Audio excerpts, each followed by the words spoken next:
नमस्कार. आज आपण इयत्ता 8वीचा मराठी या विषयाचा मी चित्रकार कसा झालो या पाठाचा उर्वरित भाग पाहणार आहोत.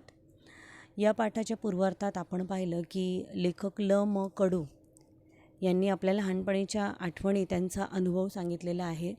निसर्गाच्या सानिध्यात साधनं उपलब्ध नसताना त्यांनी चित्रकला कशी अवगत केली हे आपण पाहिलं.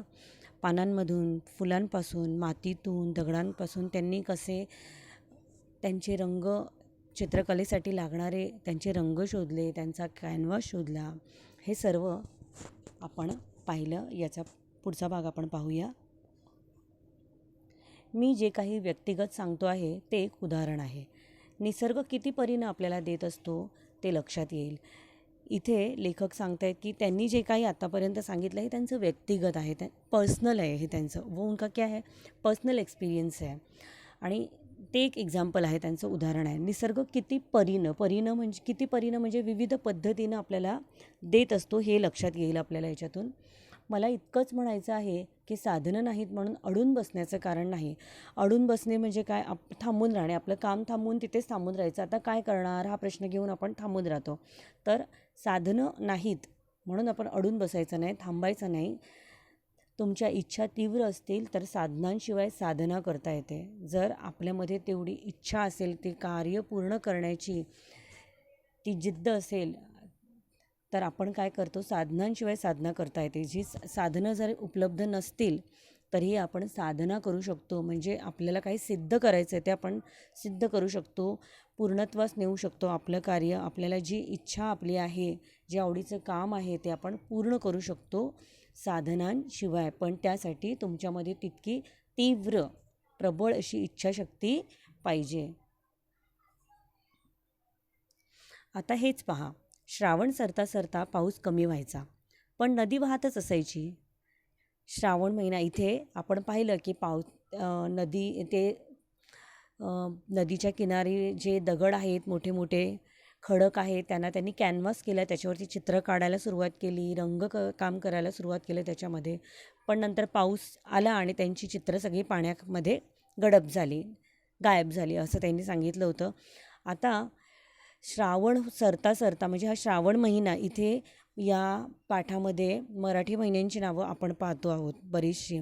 तर इथे श्रावण सरता सरता असं म्हटलं आहे. श्रावण महिना जाता जाता, श्रावण म्हणजे कोणता काळ, जुलै ऑगस्टचा जो काळ आहे त्या काळामध्ये पाऊस थोडा थोडा कमी व्हायचा. पण तरी पाऊस जरी कमी झाला तरी नदी वाहत असायची. आमचा कॅनव्हास म्हणजे खडक मोकळा व्हायला पार चैत्र महिना उजाडायचा. आणि यांना ज्या कॅनव्हासची म्हणजे ज्या खडकांची गरज होती, ते खडक मोकळे व्हायला म्हणजे ते पाण्यातून बाहेर येण्यासाठी चैत्र म्हणजे मार्च ते एप्रिल इतका काळ जायचा, तेव्हा ते खडक दिसू लागायचे. तोवर काय करायचं, तोवर म्हणजे तोपर्यंत, तब तक क्या करणे का. त्यातूनच आम्हाला मातीचा नाद लागला. मातीचा नाद म्हणजे काय, नाद लागणे म्हणजे छंद लागणे, कोणती तरी एक वेगळी आवड निर्माण होणे. इथे यांना कोणती आवड निर्माण झाली आहे, मातीचा. मीन्स उनको मिट्टी अच्छी लगने लगी है. लाल भडक मऊशार माती हाताला लोण्यासारखी वाटायची. लाल भडक, बघा इथे ह्या मुलांनी कशी लाल भडक माती घेतलेली आहे. मऊशार माती, मऊशार म्हणजे एकदम सॉफ्ट. आणि मग इतकी सॉफ्ट माती ती ओली केल्यानंतर, पाण्याने भिजवल्यानंतर ती कशी लागायची. पाऊस होता, त्या पावसात ती माती भिजलेलीच असायची, त्यामुळे ती कशी लागायची, लोण्यासारखी. लोणी म्हणजे काय, बटर. अगदी बटर की जैसी वो फील होती ती हातों में. पुढे पाहूया. मूर्ती कराव्यात असं ठरलं, पण हा मातीचा खेळही लपून छपून करावा लागे. आता त्यांनी ठरवलं, ती माती दिसली त्यांना एवढी सॉफ्ट. त्यांच्या मनात इच्छा निर्माण झाली की आता काय करावं, आपण मूर्ती बनवाव्या. पण जसं चित्र काढणं त्यांना लपून छपून करावं लागत होतं, घरातली माणसं ओरडायची, शिक्षक ओरडायचे, तसं आता मातीचा खेळ. आता हा खेळसुद्धा त्यांना काय करावं लागत होतं, लपून छपून. कारण घरामध्ये मातीत खेळलं तर त्यांना घरातून ओरडणार. आणि त्यामुळे ते काय करायचे, कधी गोठ्याच्या मागच्या बाजूला, नाहीतर गावातील मंदिराजवळच्या बकुळीच्या झाडाखाली आमचा उद्योग चालायचा. कोणता उद्योग, मातीचा खेळ करण्याचा, मातीचा मूर्ती बनवण्याचा जो उद्योग म्हणजे काय, काम. हे चालायचं कुठे कुठे, गोठ्याच्या मागच्या बाजूला. गोठा मीन्स काउशेड जी असते ना, काउशेड को गोठा बोला जाता है. उसके काउशेड के पीछे नहीं तो कहाँ पे, गावातील मंदिराजवळ, मंदिर टेम्पल के पास में एक कोणतं झाड आहे, बकुळीच्या झाडाखाली आहे बघा. हे जे चित्र आहे बकुळीच्या झाडाचं आहे. किती मोठं झाड आहे बघा, खूप उंच भरलेलं असं असं झाड असतं हे. आणि ही फुलं आहेत, ही बकुळीची फुलं आहेत आणि म्हणून बकुळीचं झाड असं म्हटलं आहे. तर या झाडाखाली त्यांचा उद्योग चालायचा मूर्ती बनवण्याचा.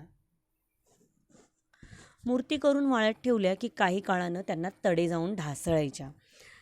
मूर्ती करून वाळत मीन्स सूखने के लिए रखने के बाद उन्हों क्या, तडे मीन्स क्रॅक्स. क्रॅक्स जाऊन काय व्हायच्या, त्या ढासळायच्या म्हणजे तुटून कोलॅप्स व्हायच्या, त्या तुटून जायच्या. हिरमोड व्हायचा. हिरमोड होणे म्हणजे काय, नाराज होणे.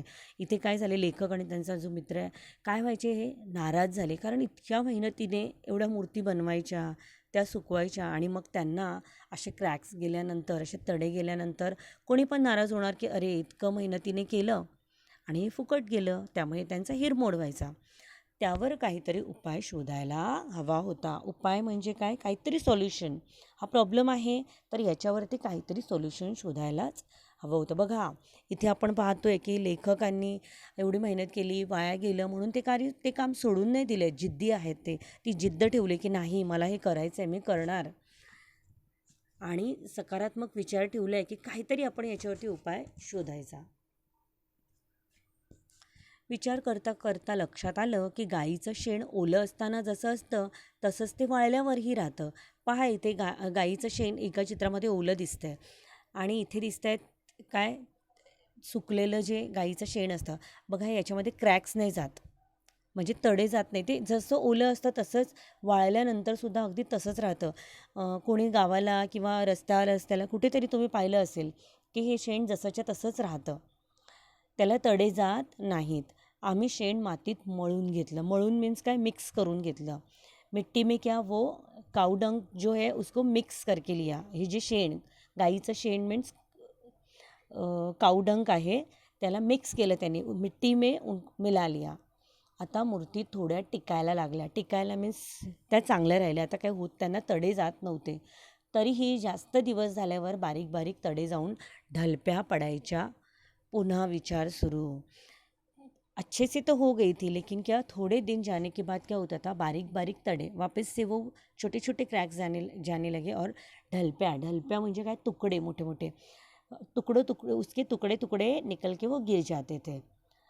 वापस से उन्होंने अभी भी हार नहीं मानी है, वही जिद रखी है आणि पुन्हा विचार सुरू केला की आता काय करायचं. आमच्या गावात आठवडी बाजार भरायचा. माधू आयते कपडे विकायला आणायचा. आठवडी बाज़ार म्हणजे काय, वीकली मार्केट. मीन्स गांव में क्या रहता है कि रोज़ इतनी आसपास में एक बाज़ार में लोग बहुत दूर दूर से आते हैं, तो रोज़ का उतना ट्रैवलिंग वो नहीं कर सकते.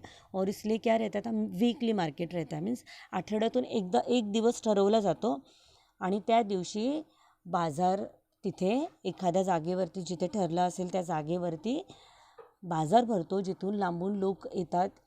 ज्यांना आपला माल विकायचा आहे तेही येतात लांबून आणि ज्यांना खरेदी करायचं आहे तेही येतात. तर माधू हे एका पर्सनचं नाव आहे, एका व्यक्तीचं नाव आहे. तो काय, आयते कपडे, आयते मीन्स रेडीमेड क्लोथ्स जो रहते हैं वो, ते विकायला तो यायचा. सगळा डोंगर भाग, सब जो पूरा ये गांव का एरिया है तो सब कैसा है, हिली एरिया है. फक्त पायवाटा म्हणजे काय, फुटपाथ. फक्त तिथून काय व्हायचं, पायवाटाच दिसायच्या. तो आपला माल घोड्यावर लादून आणायचा. फिर ये ऐसे हालात में हिली एरिया है तो वो क्या, घोड़ा यूज़ करता था और घोड़े के ऊपर जो भी सामान है वो बांधता था. घोड्यावर लादून आणायचा माल. लादणे म्हणजे घोड्यावरती माल बांधून आणायचा. नांदरुकीच्या झाडाची दाट सावली पडायची. नांदरुकी, इथे जे झाड दिसतंय हे आहे नांदरुकीचं. नांदरुकीचं झाड म्हणजे कोणतं झाड, जो पीपल के पेड़ के जैसे पेड़ रहते हैं. सिर्फ यही नहीं, बहुत सारे उसमें बहुत सारी वैरायटीज़ है. आप अगर देखोगे तो आपको पता चल जाएगा कि इसमें बहुत सारी वैरायटीज़ है. ये पेड़ पीपल के पेड़ की जो क्वालिटीज़ है उस टाइप के रहते हैं. तर अशा पद्धतीचे ही झाडं असतात. खूप मोठी आणि रुंद अशी भरपूर पसरलेली अशी झाडं असतात. त्यामुळे त्यांची सावली कशी पडते, दाट सावली पडायची. बहुत इथे आपल्याला चित्रात सुद्धा दिसतंय किती किती सावली, शॅडो जो देखो कितना घना है वहाँ पे.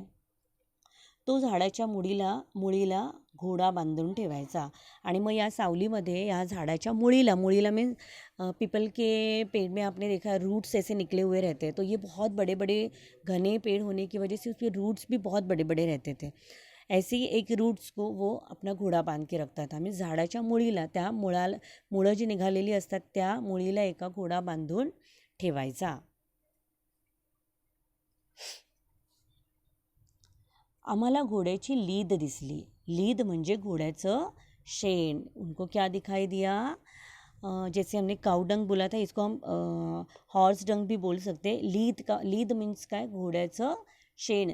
त्यात बरेच धागे दिसत होते. या चित्रात तुम्हाला दिसत असेल हे घोड्याचं जे शेण आहे याच्यामध्ये बघा बरेचसे धागे दिसत होते. हे धागे माती धरून ठेवतील असा विचार करून आम्ही तो प्रयोग केला. एक प्रयोग मीन्स काय? एक्सपेरिमेंट. अब इन्होंने इनका ध्यान इस तरफ गया तो उन्होंने सोचा कि शायद ये करके देखें कि हॉर्स डंक अगर मिट्टी में मिलाएं तो कुछ हो सकता है. माती धरून ठेवतील मीन्स वो मिट्टी में क्रॅक्स नहीं आएंगे. आता आमच्या मूर्तींना बिलकुल तडे जात नव्हते. त्यांनी हा प्रयोग करून बघितला आणि त्यांच्या मूर्ती आता मात्र खूप चांगल्या टिकायला लागल्या. अजिबात त्याला तडे क्रॅक्स जात नव्हते. केवढा आनंद झाला हे मला शब्दात सांगता येणार नाही. मी माध्यमिक शाळेत असताना आर्किमिडीज या शास्त्रज्ञाचा धडा वाचला. जेव्हा लेखकाने या मूर्ती बनवल्या आणि त्या टिकल्या चांगल्या तेव्हा त्यांना खूप खूप आनंद झाला. और वो ये बता रहे कि ये मैं शब्दों में बोल ही नहीं सकता कि हम लोग कितना खुश हो गए थे. माध्यमिक शाळेत असताना मीन्स सेकंडरी स्कूल में आर्किमिडीज या शास्त्रज्ञाचा धडा मीन्स वो एक लेसन. धडा मीन्स काय? पाठ, लेसन. आर्किमिडीज या शास्त्रज्ञाचा मीन्स ये साइंटिस्ट है, उसका लेसन उन्होंने पढ़ा. त्याला हवं होतं ते तत्त्व शोधण्यासाठी तो साध्या वाटणाऱ्या गोष्टीतही ते शोधत राहायचा. आर्किमिडीज क्या करते थे? उनको जो एलिमेंट ढूंढना है वो ढूंढने के लिए साधी वाटणारी गोष्ट मीन्स कोई भी सिंपल से सिंपल कोई भी सिंपल थिंग में वो क्या करते थे? देखते थे कि इससे कुछ बात बनती है, उससे कुछ बात बनती है क्या. क्योंकि उनको अपना कुछ वो ढूंढ रहे हैं, जो उनका एम था, जो इन्व्हेंट करना था, उसके लिए वो ढूंढते रहते थे. आणि ते सापडल्यावर तो न्हाणीघरातून युरेका करत धावत सुटला. ज्या वेळेला ते त्यांना सापडलं वो एलिमेंट, ते जे तत्व ते शोधत होते ते सापडलं तेव्हा ते न्हाणीघरात मीन्स बाथरूम में थे. और बाथरूम में थे वैसे कि वैसे वो युरेका करते हुए निकल पड़े. युरेका का मतलब क्या है? मतलब मिल गया, मला कळलं, आई हैव फाउंड. युरेका मतलब आई हैव फाउंड मीन्स उनको वो चीज़ मिल गई और इतनी खुशी हो गई. उनको ये याद ही नहीं रहा कि वो बाथरूम में, वो बाथरूम से युरेका चिल्लाती हुई बाहर निकल गए. इतनी खुशी उनको हुई. तेव्हा माझ्या लक्षात आलं की आपल्यालाही तेवढाच आनंद झाला होता जेव्हा मूर्तींना तडे जाण्याचं थांबलं होतं. आपल्यापुरता का होईना पण तो एक शोध होता. इथे लेखक सांगतायत आर्किमिडीजची त्यांना आठवण येते आणि ते म्हणतात की आर्किमिडीजला जेव्हा ते तत्त्व सापडलं आणि त्यांना जेवढा आनंद झाला होता अगदी तेवढाच आनंद मूर्तीनं तडे जाण्याचा थांबल्यामुळे झाला होता. लेखक इथे म्हणत आहेत की त्यांच्यापुरता का होईना मीन्स उनके लिए क्या था उन्होंने किया हुआ तो एक शोध मीन्स उनका भी वो ऐसा बोल रही थी ये मैंने किया हुआ भी एक इन्वेंशन है. उस इन्वेंशन की उनको बहुत बहुत बहुत जैसे आर्किमिडीज को खुशी हुई थी उतनी ही खुशी उनको भी हुई है. मुलांनो, मी तुम्हाला एवढंच सांगेन की तुमच्या प्रत्येकात आर्किमिडीज दडलेला आहे. त्याला कायम जागतं ठेवा. तुमचा आभाळ कायम आनंदानं भरलेलं राहील. इथे लेखक तुम्हाला सगळ्यांना एक मार्गदर्शन करतात, एक सल्ला देत आहेत की तुमच्या प्रत्येकामध्ये आर्किमिडीज आहे. म्हणजे काय? दडलेला म्हणजे लपलेला. आपके अंदर एक आर्किमिडीज छिपा हुआ है, मतलब एक साइंटिस्ट है. आप उसको जागृत रखो हमेशा. मतलब यहाँ पे उनको क्या बोलना आहे, काय सांगायचं आहे इथे लेखकांना की नेहमी काय राहा, तुम्ही जागृत राहा. साध्या साध्या गोष्टीमधून पण काहीतरी नवीन शिकण्याचा, काहीतरी नवीन निर्माण करण्याचा प्रयत्न करा, जसं आर्किमिडीजने केला होता. आणि म्हणून म्हणतायत ते की तुमच्यामध्ये आर्किमिडीज दडलेला आहे, वो छुपा हुआ है, उसको जागृत रखो. सकारात्मक विचार ठेवा, पॉझिटिव्ह थिंकिंग रखो, पॉझिटिव्ह अप्रोच होना चाहिए. एखादं काम करण्याची जी इच्छा असेल तुमची, ती जशी लेखकाने आपले काम करण्याची इच्छा प्रबळ ठेवली, जिद्द सोडली नाही आपलं काम पूर्ण होईपर्यंत. साधनांची गरज त्यांनी ठेवली नाही, पण त्यांनी आपली साधना पूर्ण केली. जो उनके दिल में है, मन में, वो उन्होंने ठान के अपना काम पूरा कर लिया. आणि असं जर केलं तुम्ही, तर नक्कीच तुमचं आभाळ कायम आनंदाने भरलेलं राहील. म्हणजे तुम्ही नेहमीच आनंदी राहाल, सुखी राहाल, खुश राहाल, असं इथे लेखकांचं म्हणणं आहे. आपला पाठ आता इथे संपलेला आहे. या पाठाबद्दल तुम्हाला काही प्रश्न असतील, कोणत्या गोष्टी कळल्या नसतील पाठातल्या, काही विचारायचं असेल तर कमेंटमध्ये तुम्ही नक्की विचारा. जर व्हिडिओ आवडला असेल तर या व्हिडिओला लाईक करा, सबस्क्राईब करा, तुमच्या मित्रमैत्रिणींना शेअर करा हा व्हिडिओ, आणि बेल आयकॉनचं बटन दाबायला विसरू नका, म्हणजे तुम्हाला यापुढील व्हिडिओ वेळच्या वेळी मिळत राहतील. धन्यवाद.